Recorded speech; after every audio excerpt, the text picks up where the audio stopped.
और इस बीच बजट पेश करने के बाद वित्त मंत्री निर्मला सीतारमण प्रेस कॉन्फ्रेंस कर रही हैं। क्या कुछ कह रहे हैं हम आपको वो भी सुनते हैं। Secretary financial services Shri Debashish Pandey, secretary economic affairs Shri Tarun Bajaj, secretary DIPAM Shri Tuhin Kanta Pandey, chief economic adviser Dr. K.V. Subramanian. First, the finance minister will make her opening remarks. Then we will take some questions from you, friends. Ma'am, over to you, please. Thank you, and good afternoon.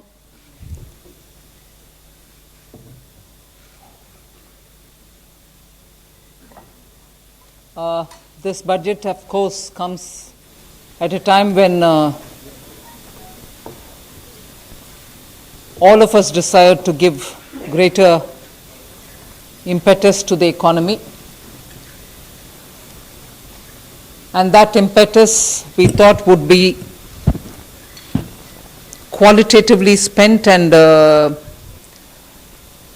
give the necessary demand push if we choose to spend big on infrastructure. That is why, if there are two important features of this budget, it is that we chose to spend big on infrastructure, which spans across roads, bridges, ports, power generation, and so on. And also to, as a second feature, attend to the need of the health sector. And even there, capacities for better health management had to be brought in the light of what we have gone through in the last year. And therefore, capacity building in health has taken a very big place in the budget. I've just given a probably just a feeler on what capacities we are talking about, whether it is establishing of labs, whether it is establishing of National Institute of Virology, or whether it is looking at the blocks where you need critical care centers, or whether you're looking at testing labs. Let's just remind ourselves that when the lockdown happened, we had probably just a few, two, if I'm right, 2 or 3 testing labs in this country. During the lockdown, that number was increased to a couple of hundred.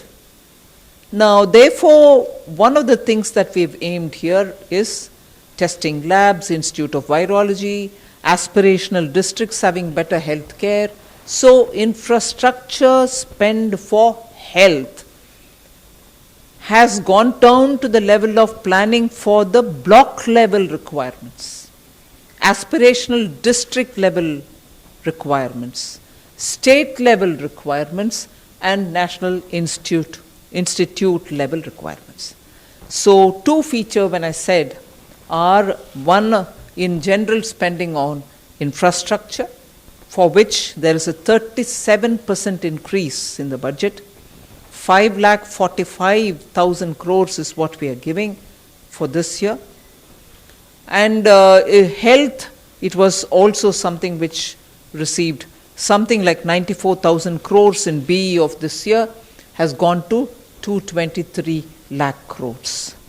So you find big numbers in health, big numbers in infrastructure. But this doesn't really mean that we've ignored agriculture, where there too we have placed emphasis. I've increased, as I read it out in the budget, the allocation for NABARD for being able to send more credit through to the farmers.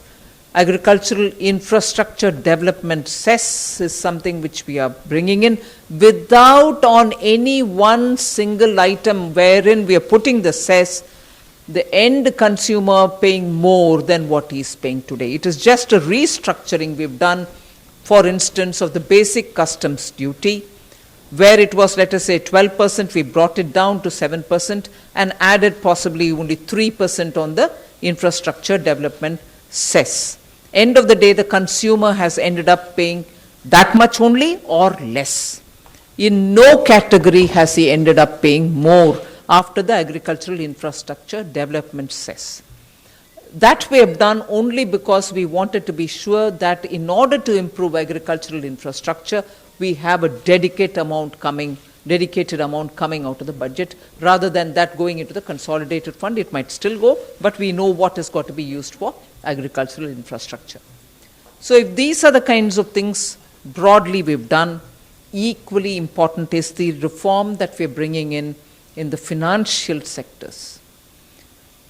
Disinvestment to continue, LIC to have IPO, insurance sector to have more in terms of opening up for 74% for FDI. These are very clearly steps, progressive steps in financial sector. Other than that, one major cry of all the banks have been the NPAs, for which we have been repeatedly giving capital infusion. In order that the bank books are cleared and cleaned up, we have come with an announcement of a formulation through which the NPAs will be culled out of the bank's books based on some formulation, not any discretion there. It goes to a holding company like structure, which after doing the necessary, sprucing up and also cleaning up and weeding out problems of that particular asset, will be through an open process, attract asset reconstruction companies which can come and bid for those assets. Even at that stage, after some haircut obviously, banks will get some money back to those NPAs, for which they only kept provisioning for the NPA, but didn't have the wherewithal to dispose them off legitimately. So we are giving that comfort to the banks. And also for funding the infrastructural requirements, a development finance institution is being brought in.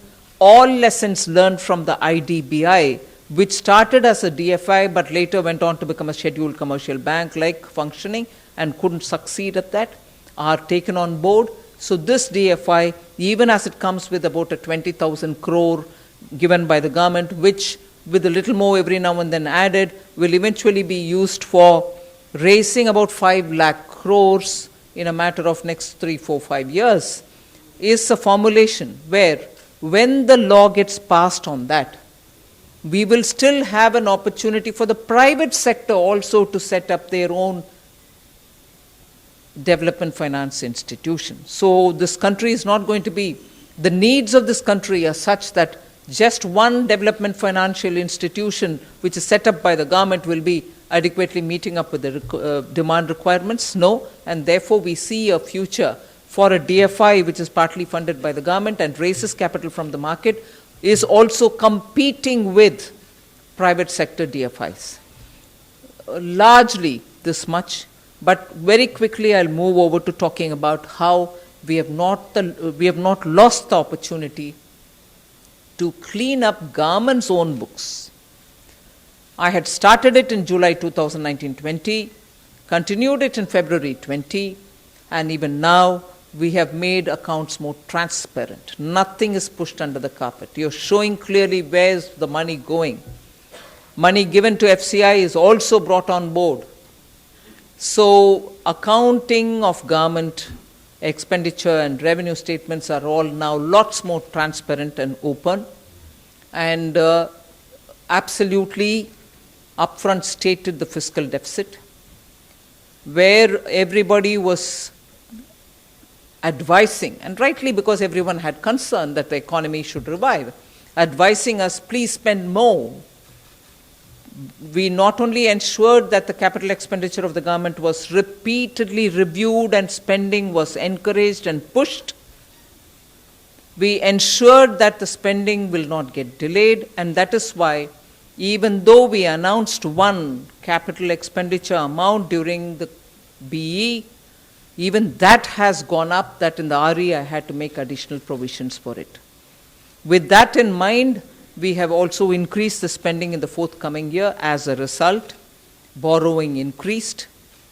Our fiscal deficit, which started at 3.5 during February 2020, has gone to 9.5% of the GDP. So we have spent, and we have spent. Otherwise, your fiscal deficit wouldn't have reached this number. But does that mean that we are going to show it and forget it? We've also given a clear glide path for deficit management and bringing it down. The Finance Commission has also been suggesting that we should be giving a glide path. We've given our glide path, I think, which broadly explains where we are, broadly gives you a broad picture. Specific items are also there about which we can expand, but I suppose in response to your questions. Thank you. Thank you, ma'am. 6.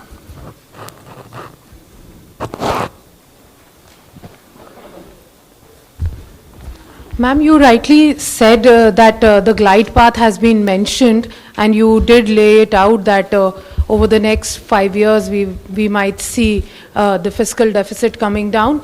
But how hopeful are you with the current expenditure roadmap that you have given, that the fiscal deficit for the next year will be contained in that particular figure of 6.8%? Because the borrowing number also again continues to be quite high. And what gives you confidence in terms of job creation? That is what people have been wanting to hear from you, because a lot of people in the pandemic lost their jobs and they are yet to get back their jobs. Haven't we announced an incentive scheme for people to join back and people to take their jobs back, for employers to take employees who were thrown out, to bring them back and have some money paid from the government for their EPFO and so on? So we have worked out a scheme, and that scheme will run for the course of I think till about next year, June. We've allowed people to get all those people who they threw out of their jobs to be back in the job, for whom we will pay the EPO for 2 years. So we have given an incentive for people to take them back. That's the next question. I think let the next question be moved to the next person. 31. Lakshman बोल रहा हूँ CNB. 1 minute. You asked a question on the deficit, whether we will be able to contain ourselves in 6.8% or not. If you notice our revenue figures for this time, the revenue figures, if anything, are understated and not overstated. Because otherwise, by this time, all of you would have been coming out and telling us that we won't be able to achieve. So we have taken our nominal GDP 14.4% and the revenues at 16.7%. So the buoyancy is only 1.16%. We are hopeful that we will be able to get more than this and also achieve more in the other areas of non-tax revenue and the disinvestment. And we will definitely be within 6.8 and could be lower also. Just to add on the job creation, the significant increase in outlay for infrastructure that ma'am has done will also have a sharp impact on job creation, especially in the informal sector, because construction activity actually creates both positive and negative, spillovers, basic linkages, and thereby job creation in the informal sector. Ma'am है कि से पहले ये कर के establish ज़्यादा से ज़्यादा डिमांड पैदा की हम लोगों से जो सेविंग है वह करने के में ऐसे ये डिमांड पैदा कर सकती है आपके हिसाब से, क्योंकि जो इंफ्रा पे खर्च करने की बात है या दूसरी चीजें उसमें लॉन्ग टर्म डिमांड आएगी, लेकिन इमीडिएट डिमांड है उसके लिए आपके हिसाब से कौन से प्रावधान किए गए? No, that's not true. Infrastructure project may take long time to complete, but the demand creation will happen immediately, because as the work starts happening in the ground, people are going to get wages, orders are going to be booked for core commodities, for building of those assets. So demand generation happens immediately. The project completion may happen later. Number 10.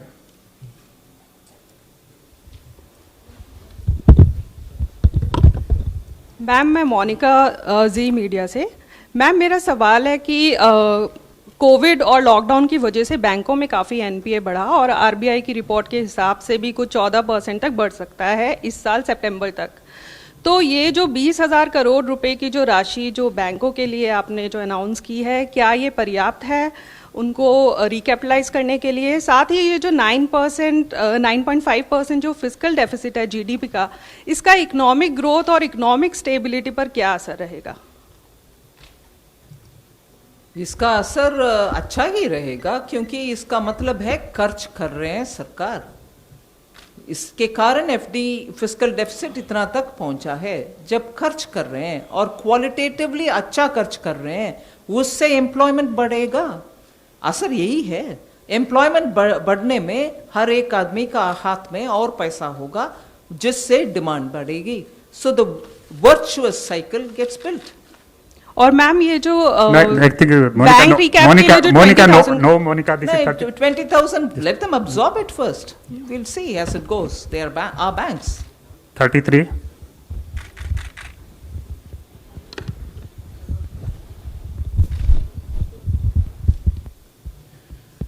Ma'am मैं शैलेश यादव हूँ A9 news agency से।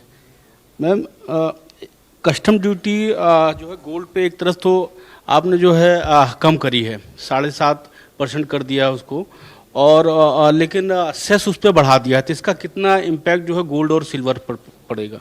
और दूसरा ma'am एक alcohol पे है कि वो एक्साइज ड्यूटी जो है, sorry custom duty, sorry cess जो है 100% बढ़ा दिया गया है। तो उसका कितना इम्पैक्ट पड़ेगा अल्कोहल पे? फर्स्ट ऑफ ऑल, मैंने जैसे शुरुआत में कही, कस्टम ड्यूटी का रिडक्शन करने के बाद सेस को उसके ऊपर लगाने में पूरे कस्टम ड्यूटी के गिरावट जो हुआ वो भरपाई करने के लिए सेस नहीं किया, उसको कम किया। मगर सेस जो ऐड किया वो कम ही स्तर पर ऐड किया है, जिससे एंड कंज्यूमर के ऊपर ज्यादा और एडिशनल बोझ ना पड़े। Meaning we reduced the customs duty and we levied a disproportionate amount of cess. So it was not the exact amount of reduction of customs duty that we levied in the form of a cess. So if, for example, 10% was brought down of customs, we have only added 5 to 6% of cess. So Baki, if anything, has reduced the price to the end consumer, or else in some cases it retained the price. किसी का price उसके कारण ज्यादा नहीं हुई। ये readjustment है जो एक्साइज ड्यूटी के नाम पर हमें आता था या कस्टम ड्यूटी के ऊपर से हमारे कमाई थी, उसको रीस्ट्रक्चर करके उससे एक कार्व आउट निकाल करके एग्रीकल्चरल इंफ्रास्ट्रक्चर के लिए उसको नाम देकर अलग तलग कर दिया। उससे एडिशनल कंज्यूमर के ऊपर बर्डन नहीं है। 15. Ma'am, this is Ruchi Bhatia from ET Now. I want to understand from you, the economic survey projected a nominal GDP of 15.4%, the highest since independence, but the budget has pegged just about 14.4%. Why the difference, and why does the budget not share the same optimism that the economic survey did on the nominal GDP? If I can give a light-hearted reply, there are two different institutions preparing it. They are not opposite to each other. One may be conservative because it's finance ministry. The other is flamboyant because it's economic advisor. 56. नमस्ते ma'am, आलोक प्रियदर्शी हूँ CNBC आवाज से। मेरा सवाल यह है कि जो आम आदमी कोविड के बाद एक्सपेक्ट कर रहा था कि उसकी जेब में पैसे पहुंचेंगे थ्रू टैक्स में डिडक्शन एग्जम्पशंस के जरिए, सरकार ने वो रास्ता नहीं चुना है, लेकिन फिर भी इस बजट से आम आदमी समझने की कोशिश कर रहा है कि आखिर किस तरह से उससे राहत मिली है। अगर 2-3 पॉइंट्स अगर बता सकें तो। एम्प्लॉयमेंट क्रिएशन के लिए बहुत सारे खर्च हैं। पैसा पब्लिक इंफ्रास्ट्रक्चर बिल्ड करने के लिए बहुत बड़ा पैमाने पर दिया गया है, जिससे आम आदमी को तुरंत जॉब्स का अपॉर्चुनिटी मिलेगा। छोटे मोटे कारोबार करने वाले का एक्सपोर्ट के लिए इंसेंटिव स्कीम्स भी लाए हैं। और डेफिनेशन एमएसएमई का बदल दिया, उनमें टैक्स सर्टिफिकेशन और ऑडिटर सर्टिफिकेशन ना लेने का वो सुविधा भी हम दिए। सो छोटे मोटे कारोबार करने वाले को उनके ऊपर कंप्लायंस का बर्डन कम कर दिया, डिमांड बढ़ाने के लिए एक्सपेंडिचर कर रहे हैं इंफ्रास्ट्रक्चर में। सो जब इंफ्रास्ट्रक्चर के खर्च हो रही है, उनके व्हाटएवर प्रोड्यूस दे प्रोड्यूस, वो सब मांगने के लिए, डिमांड बढ़ाने के लिए हम कदम उठाए। सो छोटे लघु उद्यमी को, मिडिल क्लास को इससे जरूर राहत मिलेगा। 156। वित्त मंत्री जी, यहाँ पीछे प्रणय उपाध्याय हूँ, एबीपी न्यूज से। मेरा सवाल ये है कि बजट के अंदर एक प्रस्ताव रखा गया है कि जो भी हाई इनकम एम्प्लॉयज हैं उनके प्रोविडेंट फंड से जो इनको टैक्स में इनका जो इंटरेस्ट में इनकम होती है उसका कैप 2.5 लाख के करीब रखा गया है। क्या आप इसे थोड़ा सा समझा पाएंगे कि क्या एग्जैक्टली ये प्रोविजन है? मैं ब्रॉडली बोलती हूँ, and also expenditure secretary is here, he can also explain it to it. Up to 2.5 lakhs we have kept as a ceiling that you can annually give it for this purpose, for which you get tax exemption, for which you get at 8% guaranteed interest return on that money, even that is tax exempt. What we have done now is, this fund is actually for the welfare of the workers, no doubt. And workers are not going to be affected by it, because anyone who earns less than 2 lakhs per month will still be paying his 12% without a hitch. It is only for big ticket money which comes into it because it has tax benefit and also assured about 8% return. You find huge amounts, some to the extent of 1 crore also being put into this each month. For somebody who puts 1 crore into this fund each month, what should be his salary? So for him to give both tax concession and also an assured 8% return, we thought is probably not comparable with an employee with about 2 lakhs who puts that money, gets tax concession and also gets 8% return. That person who will still be allowed to put money, but of course with a ceiling of 2.5 lakhs, will get for that amount tax concession and for that amount 8% interest. So we are not reducing any worker's right, but at the same time getting tax exemption and also getting 8% rate of interest for somebody who puts 1 crore per month into the account, we thought maybe is not right, and therefore we have put that ceiling.